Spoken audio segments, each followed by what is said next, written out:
Ahora vamos a pasar sobre las preguntas que nos dictó el profesor en clase y sus respuestas. Dice, ¿a qué se refiere la frase compartir archivos? Se refiere a cuando más de un usuario puede transferir archivos y tener acceso a ellos.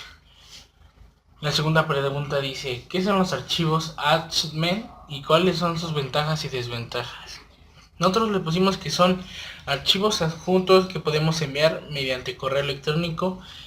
Una de sus ventajas es que llegan de manera puntual y directa para que puedan modificarlo. Una desventaja es que solo se modifica en el equipo en el que se recibió y tiene un límite muy pequeño de espacio de 20 megabytes. Otra desventaja es que tarda mucho en enviarse y que es muy pesado el archivo. La tercera pregunta dice, ¿cuál es el tamaño de archivo máximo que se puede enviar por correo electrónico? La respuesta a esta pregunta es de 20 megabytes. La cuarta pregunta dice, explique algunos ejemplos de nube y que publica sus características individuales. Los de ellos son Office 365, que tiene el apartado de OneDrive y tiene un terabyte de espacio sin costo. El otro es Google Drive, que tiene un tamaño básico de espacio de 5 teras para poder compartir archivos sin costo. WeTransfer, que se publican archivos de 2 GB. En el servicio Plus se pueden transferir archivos de hasta 20 GB. Y tienen otras ventajas como que aceleran la velocidad de transferencia de archivos. Luego otro es Dropbox, que transfiere archivos de gran tamaño y de servicio básico de 2.5 GB. La quinta pregunta dice, ¿cuál es la recomendación que se hace para saber cuál es la ubicación original de los tornillos en dispositivos móviles?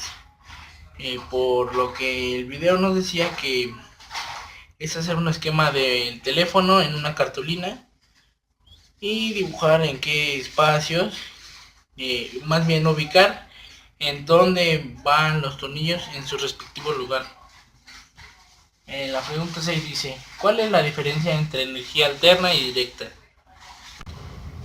La alterna es la corriente que fluye en los conectores de electricidad de nuestras casas. Y la corriente directa es la corriente que ya es transformada por la fuente de poder a 2, 5 y 3.3 volts. La pregunta 7 dice,